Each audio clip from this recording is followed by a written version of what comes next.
First ever factory outlet Mukunda jewellery KPHB Kothapet Khammam Somajiguda Hanamkonda.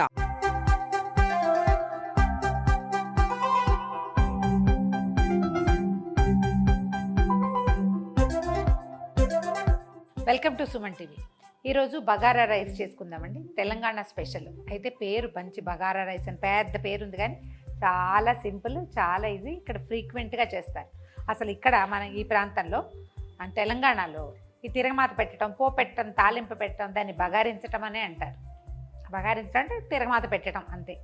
సింపుల్గా ఈజీగా చేసుకోవచ్చు. ఇదేంటంటే కొంచెం మంచి మసాలాదార్ కుర్మాలు కానీ, వెజిటేరియన్స్ అయితే పన్నీర్ కుర్మాలు కానీ ఏమైనా అలాంటి కుర్మాస్తో పాటు జీరా రైస్ లాంటిదే ఇంకా కొంచెం హెవీగా కాస్త స్పెషల్గా వస్తుంది. దీంట్లో మనం ఏమి కూర ముక్కలు వేకలు వేసుకొని చేసుకోవచ్చు, వేయకుండా కూడా చేయొచ్చు. చాలా బాగుంటుంది. కుక్కర్లో చేసేసుకోవచ్చు, చక్కగా ఉంటుంది. బయట చేయడానికి కూడా ఇది అలవాటుగా ఉన్నవాళ్ళు విడిగా కూడా చేసుకోవచ్చు. కుక్కర్లో చేస్తే ఏంటంటే ఒక విజిల్తో అయిపోతుంది. మొదలుపెట్టే ముందే ఒక గంట ముందే బాస్మతి రైస్ అయితే ఒక గంట ముందు కడిగి పెట్టండి. కడిగేసి శుభ్రంగా 2-3 సార్లు, ఎక్కువ నలపకుండా నీళ్ళు తీసి పక్కన పెట్టాము. ఇదిగోండి తడిగా కొంచెం ఆరిపోయిన బాస్మతి రైస్ ఉన్నాయి. ఒక 2 కప్పుల బాస్మతి రైస్ తోటి చేసుకుందామని. ఈ బగారా రైస్కి నూనె కంటే నెయ్యి చాలా బాగుంటుందండి తాలింపుకి. ఒకవేళ మన దగ్గర అవకాశం లేకపోతే నూనె వేసుకోవచ్చు, కానీ ఒక స్పూను నెయ్యి కూడా వేస్తే బాగుంటుంది. ఓ 2-3 స్పూన్ల నెయ్యి వేసాను, ఇంతే. ఇంకా పైన ఇంకేం వేయను. దీంట్లోకి ఏంటంటే 2 పెద్ద పెద్ద ఉల్లిపాయలు చీలికలు మనం పకోడీలకు చేస్తాం కదా, అట్లా చీల్చి పెట్టాను. ఒక 1/2 డజను పచ్చిమిరపకాయలు. కొంచెం మసాలా దినుసులు ఒక్కొక్కళ్ళు ఒక్కో రకంగా వేస్తారండి. షాజీరా ఇంపార్టెంట్. మామూలు జీరా వేస్తే మనకి జీరా రైస్ వాసన వచ్చేస్తుంది. షాజీరా వేసుకోవాలి. తర్వాత ఏమో లవంగాలు, ఏలక్కాయలు, దాల్చిన చెక్క ఇవన్నీ వేసుకుని కొంచెం జాపత్రి ఉంటే అది, తర్వాత ఏమో ఒక జాపత్రి పువ్వు, స్టార్ అనీస్ అంటారు అలాంటివి, ఇంకా మరాఠీ మొగ్గ అలా అనాస పువ్వు అలా కనపడతాయి కదా, వాటిని కూడా వేసుకోవచ్చు మన ఆసక్తిని బట్టి. వాసన బాగుంటుంది వాటి వల్ల. నెయ్యి కాగిపోయింది. దీంట్లో జీడిపప్పు చాలా బాగుంటుందండి. మామూలు బిర్యానీలు కంటే కూడా ఈ బగారా రైస్లోకి జీడిపప్పు భలే రుచిగా ఉంటుంది. 1 స్పూన్ షాజీరా వేసాను. తర్వాత షాజీరా వేగంగానే ఒక 5-6 లవంగాలు, ఒక 5-6 ఏలక్కాయలు, ఈ మాత్రం దాల్చిన చెక్క, తర్వాత మన దగ్గర ఉంది జాపత్రి, స్టార్ అనీస్ 2 ఉన్నాయి. బిర్యానీ ఆకులు, బిరింజి ఆకు అంటారు, బే లీఫ్ అంటాము, ఏదైతే అది మనం ఏ పేరుతో పిలిస్తే దాన్ని బగారా ఆకే ఇంపార్టెంట్ అంటారు. చీల్చి పెట్టుకున్న పచ్చిమిర్చి, దాంతోపాటు ఈ ఉల్లిపాయ ముక్కలు కూడా వేసాం. జీడిపప్పు కనుక మనం ఈ తాలింపులోనే వేసేస్తే ఇవి ఉడికిపోతాయండి. అలా కాకుండా వేగిన ఇది ఉండాలంటే చివరికి వేయించి పైన వేసుకుందాము. అది మాత్రం వేయలేదు.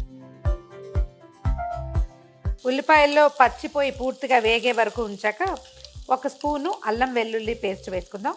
ఇది డబ్బాలోదో ఫ్రిడ్జ్లోదో ప్యాకెట్లో కాకుండా ఫ్రెష్గా అప్పటికప్పుడు దంచి వేస్తే వాసన చాలా బాగుంటుంది.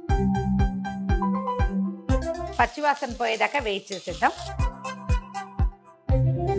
అల్లం వెల్లుల్లి వేగిపోయాక చేతి కొద్ది పుదీనా శుభ్రంగా ఒలిచేసి కడిగి నీళ్లు పిడిచేసి పక్కన పెట్టండి. తర్వాత అందులో సగమే కొత్తిమీర, పుదీనా ఎక్కువ, కొత్తిమీర తక్కువ. మీకు నచ్చుతుందంటే ఫ్రెష్ గ్రీన్ పీస్ కానీ, తర్వాత ఏమో మన మొక్కజొన్నలు కానీ వేసుకోవచ్చు, మందే చాయిస్. ఒక చిన్న స్పూను గరం మసాలా పౌడర్, మనం బిర్యానీలోకి వాటిలోకి చేసి పెట్టుకుంటాం కదా, అది వేసేస్తే సరిపోతుంది. కడిగి పెట్టుకున్న బిర్యానీ రైస్ని ఇందులో వేసేద్దాం. మామూలు బియ్యంతో కూడా చేసుకోవచ్చండి. సొన్నమొసరి ఇలాంటివి కొంచెం కాస్త అంటే మెతుకు గట్టిగా ఉండేది, పాత బియ్యం అయితే బాగుంటుంది. కొంచెం అలాగా దీన్ని వేయించేద్దాం.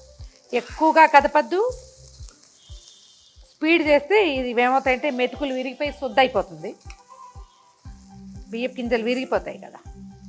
మసాలా అంతా పట్టేలాగా తిప్పితే సరిపోతుంది.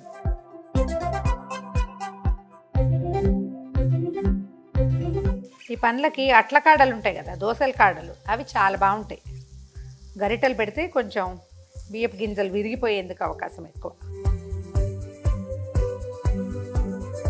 ఒక 2-3 నిమిషాల పాటు రైస్ని వేయించేద్దాము.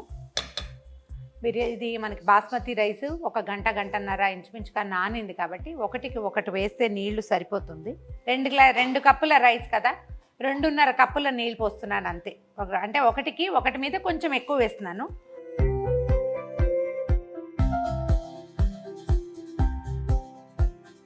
రైస్కి సరిపడా ఉప్పు వేసేద్దాము. ఒకసారి పైకి కిందకి కదిపేద్దాం. నెయ్యి సరిపడా వేసాం కాబట్టి పైన ఇంకేం వేయట్లేదండి. ఒక అరచెక్క నిమ్మరసం పిండుదాం, రుచి బాగుంటుంది.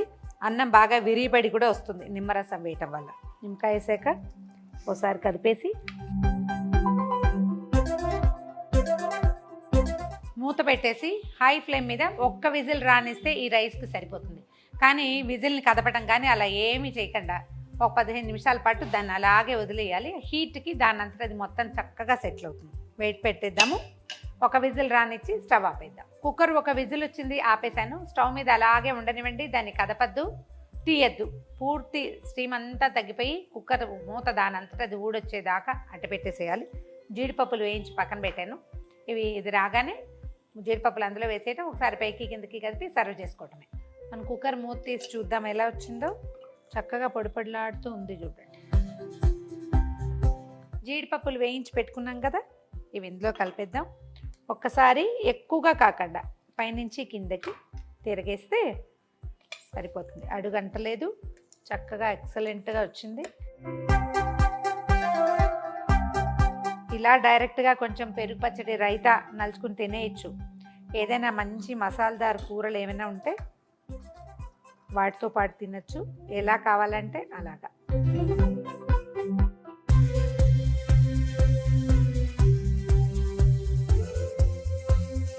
ఘుమఘుమలాడే బగారా రైస్, బగారా అన్నం అని కూడా అనొచ్చు. మీరు ఎలా చేసినా సరే చక్కగానే వస్తుంది. జస్ట్ సరిపడా ఉప్పు మాత్రం వేసుకోవాలంతే. ట్రై చేసి చూడండి.